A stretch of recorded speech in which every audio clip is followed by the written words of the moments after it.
Elizabeth, you're in the back.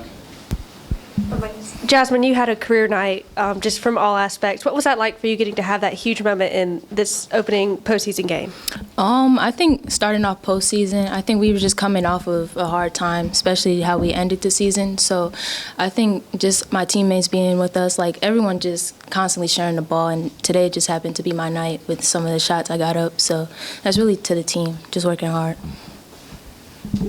You're in the back. That's for either player. How important was it to hold the other team to 28% from the field? Like, what was the coach's message to you guys? Well, we've been working really hard on defense, so I think that's just something we took pride in this game, especially because our defense has been slacking a little bit. So I think today we came out with a defensive mindset to make sure, our shooters didn't get off. The shooters didn't get off like they normally do, and I think that just came from practice, especially because that's what we emphasize. Ben, you're in the front. Lauren, what's it mean to you to be the single-season assist record holder here at State in your only season here? Yeah, it means a lot. I know a lot of the history behind Mississippi State women's basketball and like all the great players that have came through this program. So just having my name like in the record books here and only being here for 9 months, it means a lot to me. You're in the front. Jasmine, Georgia Tech's coach even said at one point, who is that on the floor? You're doing so well. What do you think, was your main factor tonight to, just outscore this Georgia Tech team? Honestly, I wasn't even thinking to score. I think that's just how the cards were just dealt tonight because I'm more normally defensive-minded. So I really just feel like, I was getting stops on defense, so that just contributed into the offense. So. Ben, you're in the front. Jasmine, for you and the rest of this freshman class, I know it's not the type of postseason experience that you guys were hoping for, but still to experience a little bit more of this winner-go-home basketball after just playing one game in the SEC tournament, what does that mean, and how do you feel like it can help you guys going forward? I honestly just feel like we have, our grad students and everything, like we have a lot of seniority above us. So I feel like going forward into both season, we know what to expect, what not to expect. And then even just playing in the WBIT is just something to be thankful for considering, there are teams not playing. So I think we just got to take it and, make the most of it. Stay with you in the front. Well, just talk about the story. Y'all got up to 11-0 lead before they can even hit their first field goal. So just talk about the offense and the defense and just being locked in from the start. Yeah, I think like the one thing that we struggle with sometimes during the season is like getting off to a good start. And I know Coach Sam has talked about that a lot. Like we need to get off to good starts because it's hard to, get off to a slow start and just like climb your way out of a hole.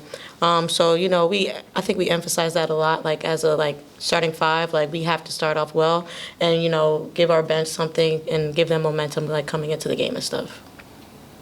First of all, thanks for everybody coming out, and it felt great to play. As everybody knows, there was obviously a sour taste for how the month ended, but again, that's where I'm the happiest coach in the world because in a time and era where a lot of programs around the country have decided to check out, my team's never checked out, like I've told you.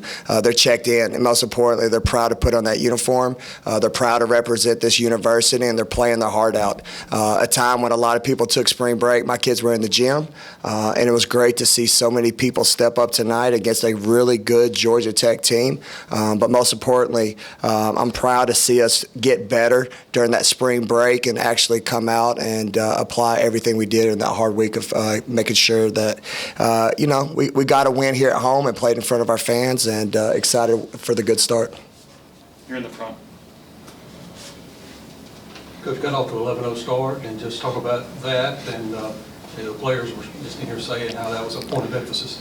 Yeah, we're just, it's kind of Captain Obvious like everybody in. It was a crazy month, like I told everybody. It's amazing, like I kind of said, that you saw a team that was able to get a break. We didn't want that break after the SEC tournament, but my team needed it. We've been through a lot, and then they were refreshed and they were hungry. And we've talked about like in Texas A&M game, we got off to a bad start. So we're just tired. What I love about my team is we're tired of the narratives. We're tired of the same old, same old. I've got dogs in there. So I said, if you feel this way and you're tired of the same old, same thing happen, then change.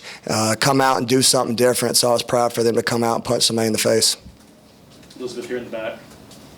Coach, Jasmine had an incredible night, led the team in points, a career high for her. What does that say about her, and also what does that say about kind of the future of this program, looking to the younger players moving on? Well, that right there, what you said, it's exciting for me as a coach. You know, I don't no longer have any freshmen on this year's roster. They're all sophomores at this time of year. And she played like one. She was smooth. She just had a great flow, gave us great minutes off the bench. And then my moment for her is I wanted to check her. All right, she had a drive right there where LP was wide open. She didn't get off the ball, and I went right at her. And then she was like, and I was like, no, I'm coaching you hard because I'm going to coach you hard for the next 3 years. And she was like, okay, I got you. So the way she responded on a night that was her night, it was fun to see because, man, what a great kid. She's been nothing but first class. She's worked hard behind the scenes, and I think the biggest compliment is Jerkayla. You know, Jerkayla obviously is one of the best guards in this conference, or else she would have been second team All-SEC. And Jerk tells me all the time she reminds her of her, if that makes sense. I don't know if I said that right. Did I say that right? Did I say her too many times? But Jazz is like a little Jerk, and I think you saw some special things tonight that look like a little Jerk. But I might call her Big Jerk after 17 points. Here in the front. Lauren said the single season program assist record, her only year here in Starkville playing for you. Let's say about sort of the way she's come in, embraced maybe a little bit of a different role than she was playing in the Big East and doing everything asked of her. Well, I think it's great. That's a beautiful thing about basketball, and that's where I think you've heard me multiple times in the past. So many times people get caught up in points, but basketball is more than points. Who's willing to, dish the ball? Who's willing to get a rebound? Who's willing to be a great teammate? Most importantly, dive on the floor. And for Lauren, like I've told her all year, you've had a great year. And I know she's upset we didn't make the NCAA tournament, but for her to have the single season assist record is a great individual accomplishment for her because she's a great young lady, and obviously to leave here with her name in the record books, what player wouldn't want that? So we told her she was at 5 assists, and I called her number on this one play, and Jazz was hot, and she looked at it like, Jazz, you better shoot that thing. And the cool moment for me in coaching is not only was that a great play by her, but the bench was unbelievable. Their spirit was awesome, and that's the culture I want. I want happiness for everybody. Is it going to always be sunshine and beautiful days? No, but that's sports. So for them to come out together and be a great team, I was really happy with round one. Here in the front.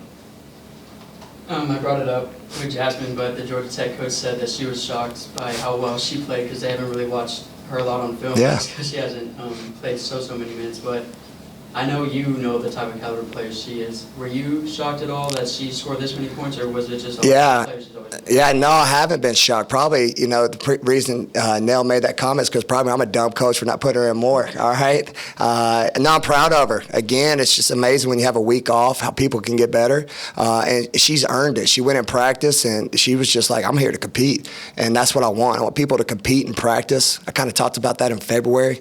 When we were sick, we didn't have good practices. And I thought we had great practices, and when you have great practices, results happen, and that's what you saw tonight.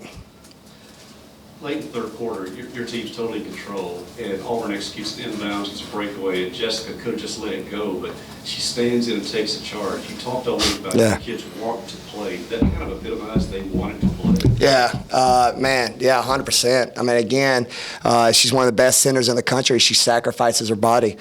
Tonight and a night that she had, she was 5 for 7. I mean, she was efficient. 20 minutes, taking a charge. It's unbelievable. Those are the things that the underclassmen like Near and them, how can you not get better when your big sis is out there sacrificing her body for the team, even when you're up?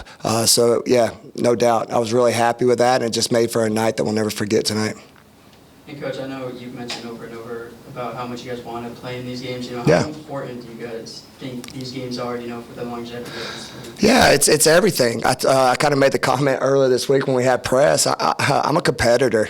I know there's a lot of energy, which, again, I have the best fan base in the country, which, again, they had a right to be disappointed. We were too. But, again, that disappointment, it's not quitting. It's not failure. We're dogs. I keep saying it, man. My kids are competitors. I don't care if you want to play cornhole, run up the hill over here at baseball, rock, paper, scissors, man. We want to play. We love this game. And again, when you got opportunity, when we found out to play in front of the best fans in the country, who wouldn't want to do this? So for my young women to, say, Coach, we're playing, and to come out and show everybody we're not dead, we're alive.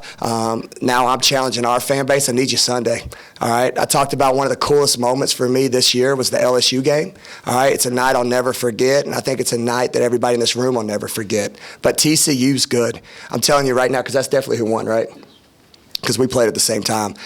They have a young lady, Sedona Prince. All right, I'm telling our fan base right now, you want to come out. I might even have moments where I'm watching her too much. All right, I recruited her in high school.